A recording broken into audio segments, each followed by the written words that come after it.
आप दीवारों के चित्रों को बदलकर इतिहास के तथ्यों को नहीं बदल सकते। पंडित जवाहरलाल नेहरू। नेहरू के कई रूप हैं। राष्ट्र के महानायक नेहरू, आजादी की लड़ाई लड़ते हुए नेहरू, जेल में जमीन पर सोते हुए नेहरू, अंग्रेजी हुकूमत को ललकारते हुए नेहरू, बच्चों के साथ हंसते खेलते नेहरू और आजादी के बाद फैले धार्मिक उन्माद में राष्ट्र को उसका भविष्य समझाते हुए नेहरू।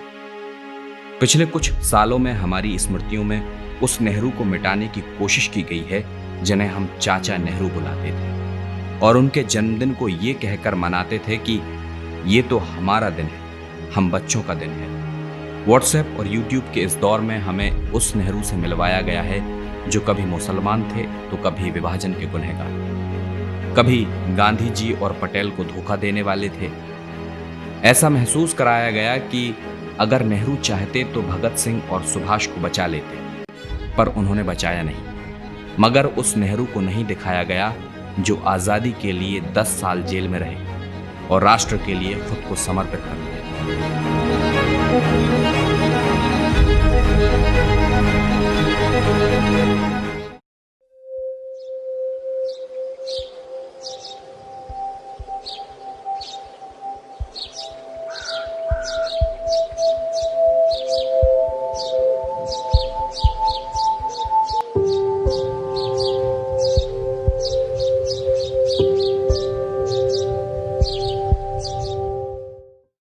गुलाम भारत का आज़ादी से साक्षात्कार कराने वाले इस देश के प्रथम प्रधानमंत्री पंडित नेहरू जितना राष्ट्र के काम आए उतना ही इस देश की सरकारों के काम भी आ रहे हैं। अमूमन कमज़ोर सरकारें अपनी नाकामियों का सारा ठीकरा नेहरू पर थोप देती हैं और होता यूं है कि स्पष्ट बहुमत से बनी हुई सरकारें भी जब अपनी नाकामियों के लिए नेहरू को जिम्मेदार ठहराती हैं तो बड़ा अफसोस होता है। ऐसा इसलिए होता है क्योंकि नेहरू अपने ऊपर लगाए गए आरोपों का जवाब देने खुद नहीं आएंगे और सरकार अपनी नाकामियों को नेहरू के पीछे छुपाती रहेगी। नेहरू के नाम पर इस देश में तमाम अफवाहें और झूठ फैलाए गए और इस देश में धार्मिक उन्माद को एक बार फिर से बढ़ावा देने की कोशिश की गई। इस देश के लिए नेहरू कैसे खास हैं, इस बात को समझने के लिए हमें गांधी को ज़रूर समझना होगा। गांधी का वो वाक्य मैं आपको याद दिलाता हूं जो गांधी 1929 में कह रहे हैं। वो निसंदेह एक चरमपंथी हैं जो अपने वक्त से कहीं आगे की सोचते हैं, लेकिन वो इतने विनम्र और व्यवहारिक हैं कि रफ्तार को इतना तेज नहीं करते कि चीज़ें टूट जाएं। वो स्फटिक की तरह शुद्ध हैं, उनकी सत्यनिष्ठा संदेह से परे है। वो एक ऐसे योद्धा हैं जो भय और निंदा से परे हैं। राष्ट्र उनके हाथों में सुरक्षित है। इस बात का मतलब ये है कि गांधी नेहरू को इस देश के प्रधानमंत्री के तौर पर तब देख चुके थे जब इस देश की आज़ादी की तारीख भी तय नहीं हुई थी। आपने उस नेहरू को देखा है जो एक खादी का कुर्ता पहने हुए है, सदरी पहने हुए है, मंच पर खड़ा है और अंग्रेजी हुकूमत को ललकार रहा है। लेकिन याद उस नेहरू को करना चाहिए जो कैम्ब्रिज यूनिवर्सिटी से पढ़कर कोट पैंट में टाइट सूट में चला आ रहा है, और वो नेहरू जिसके पिता इस देश के सबसे बड़े बैरिस्टर हैं, जो एक नवाबी जिंदगी जी सकते हैं, वो जब गांधी से मिलते हैं तो अपने हाथ से सूत और खादी काटने लगते हैं, अपने हाथ से कपड़ा बनाने लगते हैं, नंगे पांव खेतों में चलना शुरू कर देते हैं और देखते देखते गांधी की लाठी पकड़कर इस देश के सबसे बड़े किसान नेता बन जाते हैं। नेहरू इस देश की आज़ादी का सपना अपनी आंखों में देख चुके थे। नेहरू जब गांधी से मिले तो गांधी और नेहरू दो नहीं रहे बल्कि एक हो गए थे। ये दो वो व्यक्ति थे जो इस देश की आज़ादी को अहिंसा के रास्ते से ले जाना चाहते थे, क्योंकि उन्हें पता था कि किसी भी राष्ट्र का हिंसा से भला नहीं हो सकता है। जब नेहरू की बात होगी तो आनंद भवन के बिना की भी नहीं जा सकती है। कुछ लोग इसे आनंद भवन कहते हैं तो कुछ लोग इसे नेहरू भवन भी कहते हैं, लेकिन असलियत में अगर बात की जाए तो ये वही भवन है जिस भवन के कमरों में आज़ाद भारत के सपने बुने गए थे और गांधी और नेहरू बैठ करके उस भारत का भविष्य तय कर रहे थे जिसमें सब कुछ आज़ाद होगा, सबके हाथ में स्वतंत्रता होगी और हर नागरिक के पास अधिकार होंगे। एक वाकया 1920 का है। भारत माता की जय इस शब्द का क्या मतलब होना चाहिए? आज के इस दौर में जब सिनेमाघरों के भीतर भारत माता की जय के नारे लगने लगे हैं, लोग मेले और सभाओं में भारत माता की जय के नारे लगाने लगे हैं, तब ये बात समझनी जरूरी है कि असल में भारत माता की जय का मतलब क्या है। पंजाब का एक वाकया है, नेहरू किसानों के बीच संवाद के लिए जा रहे थे। नेहरू उनके बीच पहुंचे तो तमाम किसानों ने मिलकर भारत माता की जय के जोरदार नारे लगाए। जवाब में पंडित नेहरू ने भी उसी जोश में चिल्लाकर कहा कि भारत माता की जय। मगर उनका सवाल था कि भारत माता कौन है? तो कुछ किसानों ने जवाब दिया कि ये धरती हमारी माँ है, ये खेत खलियान, ये मिट्टी, ये पेड़, ये हमारी माँ है, यही हमारी भारत माता है। नेहरू ने कहा नहीं, क्या ये धरती कभी गुलाम थी? क्या ये भारत गुलाम था? क्या ये पेड़ कभी गुलाम थे? असल में गुलाम तो हम हैं अंग्रेजों के। और आज़ादी किसे चाहिए? आज़ादी हमें चाहिए। अगर हम ही नहीं रहेंगे तो भारत माता की जय कौन करेगा? असली भारत माता वो 30 करोड़ लोग हैं जो इस देश में रहते हैं। असली भारत माता इस देश की जनता है। और जब तक उसको गरीबी से, उसको बेरोजगारी से, उसको शोषण से, उसको गुलामी से आज़ादी नहीं मिलती है, तब तक भारत माता की जय नहीं होगी। और ये भारत माता की जय का वो इतिहास है, वो परिभाषा है जो इस दौर के युवाओं को पढ़ाई जानी चाहिए। जब इस दौर में युवा भारत माता की जय को सिर्फ एक नारा समझ रहे हैं, नेहरू आज से लगभग 100 बरस पहले उस बात को परिभाषित कर गए थे। नेहरू की खूबसूरती ये है कि नेहरू 20वीं सदी में 21वीं सदी के भारत का भविष्य तलाश रहे थे। पंडित नेहरू की बात हो और भगत सिंह का जिक्र ना आए तो कहानी अधूरी रह जाएगी। पंडित नेहरू और भगत सिंह के रिश्ते की जब बात होती है तो व्हाट्सएप यूनिवर्सिटी पर लगभग हर आदमी इतिहासकार बन जाता है और सबके अपने अपने मत होते हैं। कई लोग कहते हैं कि नेहरू चाहते तो भगत सिंह को फांसी से बचा लेते, पर उन्होंने बचाया नहीं। भगत सिंह और नेहरू का रिश्ता क्या था, इस बात को परिभाषित करने के लिए व्हाट्सएप यूनिवर्सिटी से बाहर निकलकर आपको इतिहास के पन्नों को टटोलना पड़ेगा। अमृतसर से एक अखबार निकलता था जिसका नाम कीर्ति है। उसके मई 1928 के अंक में भगत सिंह ने एक लेख लिखा था। और भगत सिंह उस लेख में क्या लिखते हैं? भगत सिंह लिखते हैं कि पंडित नेहरू और सुभाष बोस ये दो नौजवान कांग्रेस के लीडर हैं और हमारे नौजवानों को इनके पद चिन्हों पर चलना चाहिए, खासकर पंडित नेहरू के, क्योंकि वो एक क्रांतिकारी सोच के व्यक्तित्व हैं और सुभाष बोस एक भावुक बंगाली।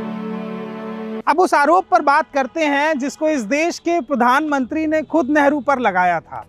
जब इस देश का प्रधानमंत्री आपको झूठा इतिहास बताने लगे तो ये बात मान जाइए कि आपके साथ कोई बड़ी साजिश रची जा रही है। प्रधानमंत्री मोदी कहते हैं कि जब भगत सिंह जेल में थे तो कोई भी कांग्रेसी नेता उनसे मिलने नहीं गया था। ये वो कोरा झूठ है जो इस देश के प्रधानमंत्री ने बड़े मंच से बोला है। 8 अगस्त 1929, तारीख याद रखिए, कभी प्रधानमंत्री फिर भूल जाएं तो उन्हें बताइएगा। 8 अगस्त 1929 को जवाहरलाल नेहरू भगत सिंह से जेल में मिलते हैं और उसके बाद आकर मीडिया से मुखातिब होते हैं और जो बात कहते हैं उसे सुनिए। नेहरू ने लिखा है, मैं उस समय लाहौर में था जब भूख हड़ताल को 1 महीने हो गए थे।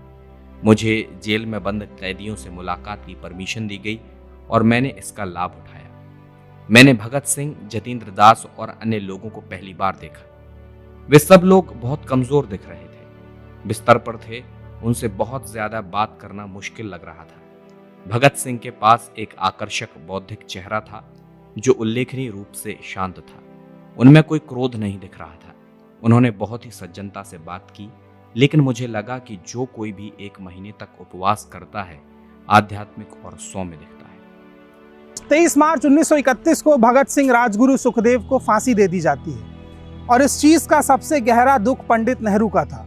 पंडित नेहरू 24 तारीख को जो बात कहते हैं उस बात को बड़ी बारीकी से समझिए और महसूस कीजिए कि इस देश के 2 बड़े क्रांतिकारियों को आपके सामने कैसे इस देश की सरकारों ने प्रस्तुत किया है। 24 मार्च को नई दिल्ली में नेहरू ने बयान दिया, उनके आखिरी दिनों के बीच मैं बिल्कुल चुप ही रहा ताकि मेरा एक शब्द सजा को घटाने के आसार को नुकसान न पहुंचा सके। मैं चुप रहा, हालांकि मेरा दिल बोलता रहा और अब सब कुछ खत्म हो गया है। हम सब भी उसे जो हमें इतना प्यारा था, जिसकी शानदार दिलेरी और कुर्बानी हिंदुस्तान के नौजवानों के लिए प्रेरणा बनकर रही है। आज हिंदुस्तान अपने बहुत प्यारे बच्चों को फांसी तक से नहीं बचा सकता। सभी जगह हड़ताल होंगी और मातम जुलूस निकलेंगे। हमारी निपट बेबसी पर मुल्क में गम मनाया जाएगा, लेकिन उसके लिए जो अब हमारे बीच में नहीं है। फक्र भी होगा, और इंग्लैंड जब हमसे बात करेगा और किसी निपटारे की बात कहेगा, तब भगत सिंह की लाश हमारे बीच होगी कि कहीं हम उसे भूल तो नहीं गए। नेहरू और सुभाष चंद्र बोस के रिश्तों को लेकर के व्हाट्सएप यूनिवर्सिटी जो तमाम आरोप खड़े करती है, उनके जवाब अक्सर हमारे पास नहीं होते हैं। अगर आप शिशु मंदिर से पढ़े हैं तो ऐसी बातें और लोक कथाएं आपने भी इतिहास के तौर पर सुनी होंगी कि पंडित नेहरू ने आज़ादी के तौर पर अंग्रेजों से समझौता किया था और कहा था कि मैं तुम्हें सुभाष चंद्र बोस दे दूंगा। एक और लोक कथा आपने सुनी होगी जिसे इतिहास का नाम दिया गया कि पंडित नेहरू सुभाष चंद्र बोस के परिवार की जासूसी कराते थे। मगर इतिहास को अगर देखें तो पंडित नेहरू और सुभाष वो दो दोस्त थे जो इस देश की आज़ादी के लिए आखिरी सांस तक लड़ने के लिए तैयार थे। बात 1928 कलकत्ता अधिवेशन की है, जब पंडित नेहरू सुभाष चंद्र बोस के समर्थन में अपने पिता के ही खिलाफ खड़े हो गए थे। और इस देश की व्हाट्सएप यूनिवर्सिटी आरोप लगाती है कि पंडित नेहरू सुभाष को पसंद नहीं करते थे। असल में किस्सा ये है कि मोतीलाल नेहरू और गांधी डोमिनियन स्टेट की बात कर रहे हैं, जहां पूर्ण स्वराज्य नहीं मिलेगा। मगर सुभाष चंद्र बोस गांधी और मोतीलाल नेहरू की इस बात से खफा हैं। सुभाष चंद्र बोस कहते हैं कि लड़ाई तो पूरी आज़ादी की ही है, फिर इस आधी आज़ादी में समझौता क्यों किया जाए। मगर विषय ये था कि गांधी और मोतीलाल नेहरू के खिलाफ उस वक्त जाए तो कौन जाए। लेकिन हुआ यूं कि पंडित नेहरू ने सुभाष चंद्र बोस के साथ खड़े होकर इस बात को दोहराया कि इस देश की पूर्ण आज़ादी, पूर्ण स्वराज ही हमारी पहली प्राथमिकता है। और ये वो दौर था जब पंडित नेहरू और सुभाष गांधी और मोतीलाल नेहरू के खिलाफ खड़े हुए। व्हाट्सएप यूनिवर्सिटी पर फैलाई जाने वाली तमाम अफवाहों से अलग इस सच्चाई को स्वीकारिए कि इस देश के तमाम स्वतंत्रता सेनानी एक दूसरे के बेहतर मित्र भी थे। जब सुभाष चंद्र बोस कांग्रेस अध्यक्ष बने और गांधी से उनके वैचारिक मतभेदों के कारण गांधी बार बार उन्हें पद से हटने के लिए कह रहे थे, उस वक्त सिर्फ और सिर्फ पंडित नेहरू ऐसे व्यक्ति थे जिन्होंने गांधी को पत्र लिखकर कहा था। नेहरू ने 17 अप्रैल 1939 को इस्लामाबाद से गांधी को पत्र लिखकर मांग की, आपको अध्यक्ष के तौर पर सुभाष को स्वीकार कर लेना चाहिए। उन्हें निकालकर बाहर करने की कोशिश करना मुझे निहायत ही गलत कदम मालूम पड़ता है। हालांकि इसके बाद सुभाष चंद्र बोस ने अपने पद से इस्तीफा दे दिया तो पंडित नेहरू उन्हें मनाने के लिए भी गए थे। और हुआ यूं कि जब सुभाष चंद्र बोस कांग्रेस की कमेटी में नहीं रहे तो पंडित नेहरू ने भी खुद कमेटी में रहना स्वीकार नहीं किया। जो लोग ये आरोप लगाते हैं कि पंडित नेहरू सुभाष के परिवार की निगरानी करा रहे थे, उन्हें शायद सुभाष चंद्र बोस के साथ साथ पंडित नेहरू और सरदार पटेल के बीच जो पत्र व्यवहार हुआ है उसे पढ़ना चाहिए। उसमें ये बात स्पष्ट दिखती है कि पंडित नेहरू उनके परिवार की आर्थिक स्थिति को लेकर किस तरह से चिंतित हैं। वो पटेल से कहते हैं कि बार बार मुझे इस बात की फिक्र हो रही है कि उनके परिवार को किस तरीके से आर्थिक सहायता दी जाए, और उनके परिवार को पेंशन के तौर पर धनराशि देने का प्रस्ताव वो पटेल के सामने रखते हैं। एक प्रधानमंत्री जो अपनी मित्रता को भी निभा रहा है और आज़ादी की लड़ाई भी लड़ रहा है, ऐसे नेहरू पर जब व्हाट्सएप यूनिवर्सिटी आरोप लगाती है तो बड़ा दुख होता है।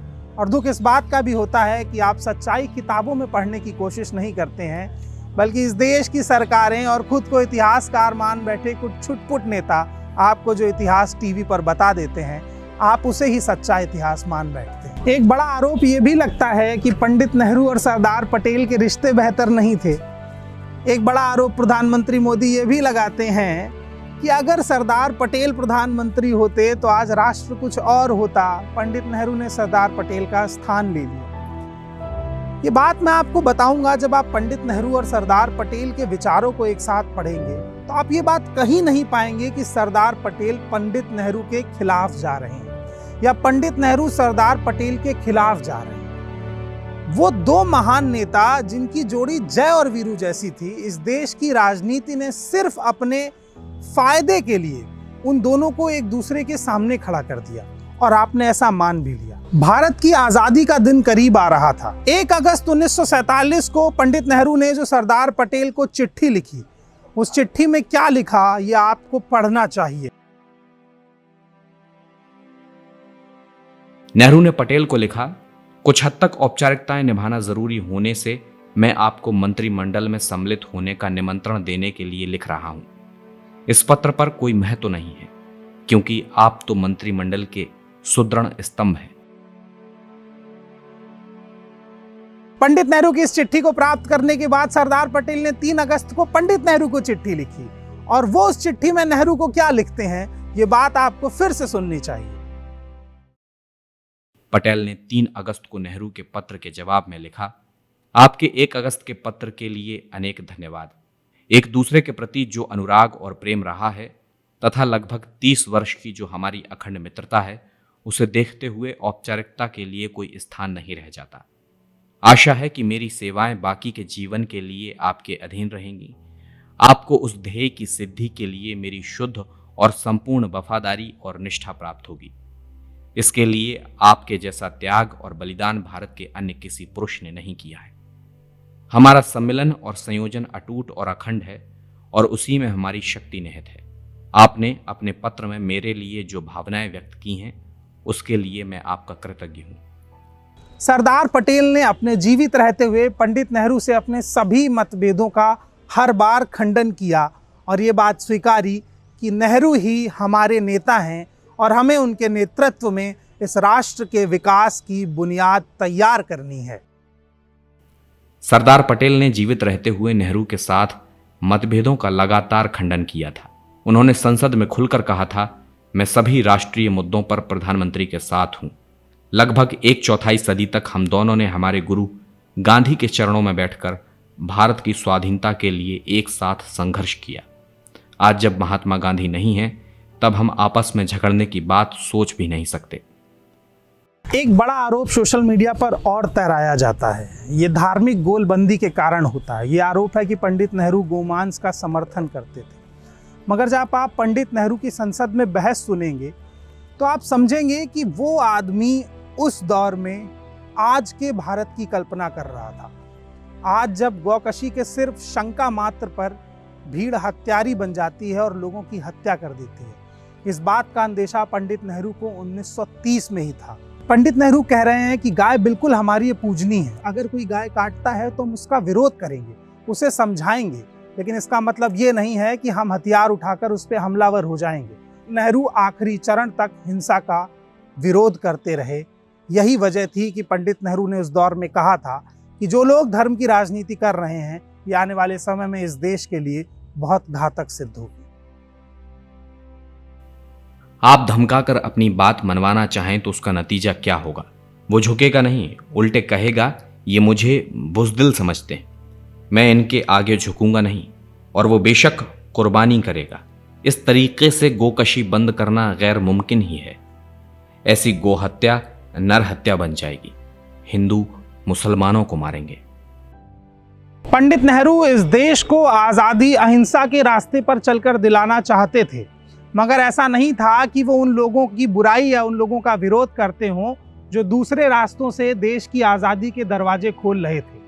यही वजह थी कि पंडित नेहरू सुभाष चंद्र बोस, भगत सिंह जैसे लोगों की तारीफें करते हुए नहीं थकते थे, लेकिन अंत में वो बात जरूर कहते थे कि हमें बापू के बताए हुए रास्ते पर ही चलना है, जिससे सच्ची आज़ादी और सच्चा स्वराज हासिल होगा। पंडित नेहरू की सुंदरता यही है कि नेहरू के व्यक्तित्व में भारत झलकता है और भारत के हर हिस्से में नेहरू झलकते हैं। आप भारत और नेहरू को अलग अलग करके नहीं देख सकते हैं। अगर नेहरू प्राण हैं तो भारत शरीर है, और अगर भारत शरीर है तो नेहरू प्राण है। इस देश की आत्मा में गांधी और नेहरू बसे हुए हैं। कोई कितनी भी कोशिश करके किसी शरीर से उसकी आत्मा को नहीं निकाल सकता है, और ये बात इस देश के तमाम वो इतिहासकारों को समझनी चाहिए जो व्हाट्सएप यूनिवर्सिटी से ज्ञान लेकर इस देश के तमाम महापुरुषों के व्यक्तित्व पर कीचड़ उछालते हैं। उन्हें एक बार इतिहास के पन्नों में पलटकर पढ़ना चाहिए उस नेहरू के बारे में जो आज़ादी की लड़ाई के लिए 10 साल तक जेल में रहे थे। आपको एक किस्सा भी पढ़ना चाहिए, क्योंकि आपने कई बार सुना होगा कि पंडित नेहरू के कपड़े धुलने के लिए पेरिस जाया करते थे। तो आपको एक किस्सा सुनना चाहिए कि अपने बेटे के क्रांतिकारी विचारों से आजिज़ आकर मोतीलाल नेहरू ने ज़मीन पर चटाई बिछाकर सोना शुरू कर दिया था, क्योंकि उन्हें यह महसूस हो गया था कि जैसे नेहरू के हाव भाव हैं, बहुत जल्द जेल यात्रा करनी पड़ेगी। तो जेल यात्रा में कष्ट ना हो इसलिए पंडित नेहरू को जमीन पर सोने की आदत खुद मोतीलाल नेहरू ने डलवाई थी। जेल के दौरान पंडित नेहरू अपने पिताजी के कपड़े स्वयं धोया करते थे। अब समझिए उस नेता की कहानी जो इस देश को आजादी के मुहाने तक लेकर के गया और आजादी के बाद इस देश का भविष्य कैसा होगा उसकी भी कल्पना करने की शक्ति रखता था। इस एपिसोड में हम उस नेहरू की बात कर रहे थे जो नेहरू आजादी से पहले थे। अगले अंक में हम आपको उस नेहरू से मिलाएंगे जो आजादी के बाद इस देश की समस्याओं से जूझ रहे हैं। हम उस नेहरू से मिलाएंगे जो दंगे के बीच भीड़ में खड़े होकर लोगों को रोक रहे हैं, वो भी बिना किसी सुरक्षा से। हम आपको उस नेहरू से मिलाएंगे जो इस देश की खाद्यान्न व्यवस्था को लेकर के चिंतित हैं और अपने खाने का कुछ हिस्सा कम कर रहे हैं। तो इस एपिसोड में सिर्फ इतना ही कि आज़ादी से पहले के उस नेहरू को पहचानिए जिसने लंबी जेल यात्राएं की, जिसने इस देश की आज़ादी के लिए संघर्ष किया, और अपने महापुरुषों के साथ थोड़ा न्याय कीजिए। थोड़ा किताबों को पढ़िए। व्हाट्सएप और यूट्यूब वाले नेहरू को मत पहचानिए। आप उस नेहरू को पहचानिए जिसने इस देश को आज़ादी दिलाई थी। अगले अंक में हम उस नेहरू से मिलेंगे जो इस देश की आज़ादी के बाद इस देश के भविष्य को तय कर रहा था।